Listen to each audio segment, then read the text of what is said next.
नमस्कार, बहुत स्वागत है आपका पहाड़ समाचार में। मैं हूं आपके साथ पूजा खंडूरी। खबरों की शुरुआत कर रहे हैं रुद्रप्रयाग से आ रही बड़ी खबर के साथ, जहां 6 फीट बर्फ में यात्री जो फंसा हुआ था उसे रेस्क्यू किया गया है। एसडीआरएफ के जवानों ने उसे सकुशल बाहर निकाला है। सुमेरु पर्वत के पास बर्फ में एक युवक फंस गया था। यूपी के वृंदावन का रहने वाला है युवक। यात्री ने एसडीआरएफ के जवानों का आभार जताया है और ये तस्वीरें उस दौरान की आपको दिखा रहे हैं जब इस यात्री को रेस्क्यू किया गया और एसडीआरएफ के जवान इसको सकुशल रेस्क्यू कर वापस लेकर आए हैं। एक पर्वत पर बर्फ में फंस गया था ये यात्री, वृंदावन का रहने वाला बताया जा रहा है। सुमेरु पर्वत के पास बर्फ में ये यात्री फंस गया तो एसडीआरएफ को जैसे ही जानकारी मिली, टीम मौके पर पहुंची और इस युवक को वहां से सकुशल रेस्क्यू किया गया है। एक्सक्लूसिव तस्वीरें न्यूज स्टेट सबसे पहले आपको दिखा रहा है। सुमेरु पर्वत की ये तस्वीरें हैं जहां पर ये युवक फंस गया था। बर्फ के बीच फंसे इस युवक को एसडीआरएफ की टीम ने रेस्क्यू किया। सुमेरु पर्वत में जब बर्फ के बीच ये युवक फंस गया तो एसडीआरएफ को जैसे ही जानकारी मिली, टीम मौके पर पहुंची और इस युवक को रेस्क्यू किया गया है। इसको सकुशल वापस लाया गया है। ये युवक दरअसल यूपी के वृंदावन का रहने वाला बताया जा रहा है और सुमेरु पर्वत की ओर पहुंचा था यात्रा करने के लिए, घूमने के लिए, लेकिन उस दौरान बर्फ में फंस गया जिस वजह से जान पर बान बन आई। लेकिन एसडीआरएफ की टीम वहां मौके पर पहुंची और एसडीआरएफ के जवानों ने इसको रेस्क्यू किया और इसको वापस लाया गया। तो ये युवक यूपी के वृंदावन का रहने वाला बताया जा रहा है जिसको एसडीआरएफ के जवानों ने सुमेरु पर्वत से सकुशल रेस्क्यू कर वापस लाया है।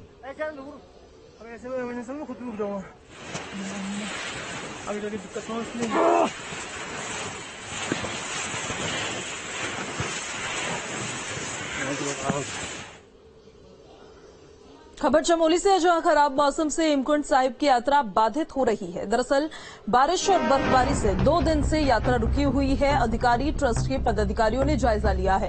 रास्ते से बर्फ हटाने का काम तेजी से किया जा रहा है। शनिवार को फिर से ये यात्रा शुरू हो सकती है। हेमकुंड साहिब की यात्रा लगातार हो रही बर्फबारी की वजह से बाधित हो रही है और देखिए किस तरह से बर्फबारी हो रही है तो जो मार्ग है वो भी बाधित हो रहे हैं। वो मार्गों से बर्फ हटाने का काम अब किया जा रहा है और शनिवार को फिर से इस यात्रा की शुरुआत की जा सकती है। ये तस्वीरें हम आपको दिखा रहे हैं। 20 मई से हेमकुंड साहिब की यात्रा शुरू हुई थी। कपाट खुल गए थे और यात्रियों के पहुंचने का सिलसिला वहां पर लगातार जारी था, लेकिन अनप्रेडिक्टेबल सा मौसम है और लगातार कभी बर्फबारी हो रही है, कभी बरसात हो रही है, तो उसकी वजह से भी यात्रा में लोगों को काफी समस्याओं का सामना करना पड़ रहा है। ये तस्वीरें जो हम आपको दिखा रहे हैं यात्रा मार्ग की तस्वीरें हैं। यहाँ पर पहले भी इसी तरीके से जो तमाम जवान यहाँ तैनात थे सुरक्षा में, उनको बर्फ हटानी पड़ी थी और मार्ग को खाली करना पड़ा था और ठीक देखिए उसी तरह से भारी बर्फबारी यहाँ पर हुई जिसके बाद ये यात्रा मार्ग फिर से बाधित हो गया और बर्फ की सफेद चादर ही हर जगह इन तस्वीरों में आपको बिछी हुई नजर आएगी। फिर वो पहाड़ी हो या फिर यात्रा का रास्ता हो, वो मार्ग हो जिससे होकर हेमकुंड साहिब पहुंचते हैं तमाम श्रद्धालु। तो तस्वीरें हम आपको दिखा रहे हैं। शनिवार से फिर से कहा जा रहा है कि इस यात्रा की शुरुआत हो सकती है। ये तस्वीरें आप देख रहे हैं। खराब मौसम की वजह से यात्रा प्रभावित हो रही है। काफी परेशानियों का सामना भी यात्रियों को खराब मौसम की वजह से करना पड़ा है। उनकी यात्रा भी उसकी वजह से बाधित हुई, रुकी कई जगह पे। अब जिन मार्गों पे बर्फ की ये मोटी परत बिछी हुई है उन मार्गों को खोला जा रहा है ताकि हेमकुंड साहिब पहुंच सके तमाम श्रद्धालु और जाकर दर्शन कर सके।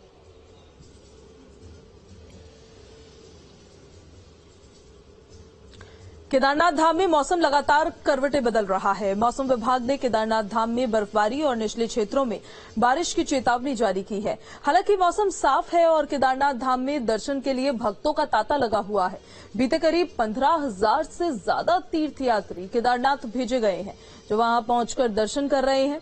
केदारनाथ पैदल मार्ग पर भी भले ही अब सामान्य आवाजाही हो रखी हो, लेकिन ग्लेशियर पॉइंट अभी भी खतरनाक बने हुए हैं। लेकिन मौसम फिलहाल साफ है तो वहां तीर्थयात्रियों के पहुंचने का सिलसिला लगातार जारी है और वो बाबा के दर पर पहुंचकर उनके दर्शन कर रहे हैं, उनका आशीर्वाद ले रहे हैं। और इस बार भी ये कयास लगाए जा रहे हैं कि रिकॉर्ड संख्या में केदारनाथ पहुंचने वाले हैं श्रद्धालु, क्योंकि ये संख्या लगातार बढ़ती जा रही है। बाकी धामों के हिसाब से भी चारधाम यात्रा लगातार जारी है। 22 अप्रैल से इसकी शुरुआत हो गई थी और चारों धामों में पहले यमुनोत्री गंगोत्री धाम के कपाट खुले, फिर केदारनाथ बद्रीनाथ धाम के कपाट खोले गए, तो तीर्थयात्रियों को पहुंचने का वहां सिलसिला लगातार जारी रहा। ये तस्वीरें हम आपको केदारनाथ धाम की दिखा रहे हैं। हर साल रिकॉर्ड संख्या में केदारनाथ धाम पहुंचते हैं तमाम तीर्थयात्री, जो बाबा केदार के दर्शन कर महाकाल का आशीर्वाद ले वहां से वापस लौटते हैं, और लगातार वहां पर जो श्रद्धालुओं का जत्था होता है वो बरकरार रहता है। वो अमूमन आप तस्वीरें देखेंगे तो आपको केदारनाथ धाम में श्रद्धालु नजर आएंगे ही। तीर्थयात्री जो वहां पर पहुंचते हैं वो बाबा केदार का आशीर्वाद लेने के लिए वहां पहुंचते हैं।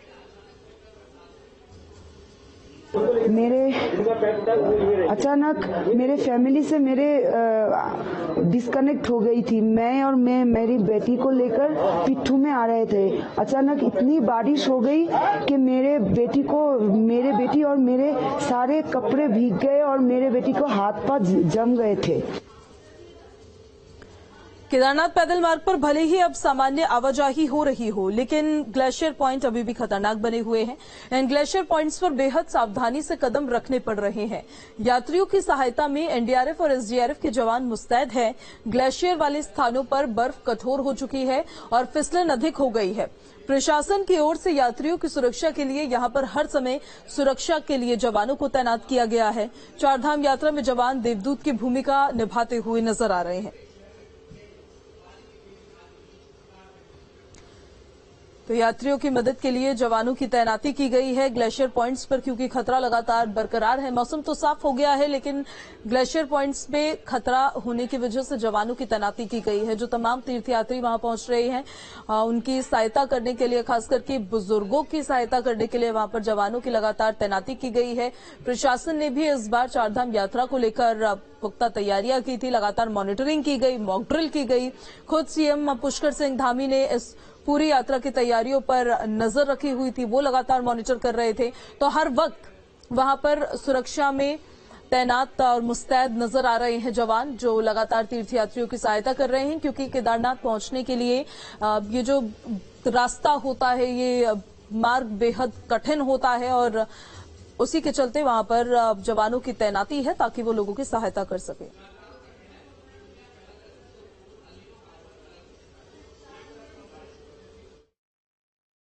केदारनाथ धाम यात्रा सुचारू रूप से चली हुई है। यात्रियों को यात्रा के दौरान किसी भी तरह की असुविधा का सामना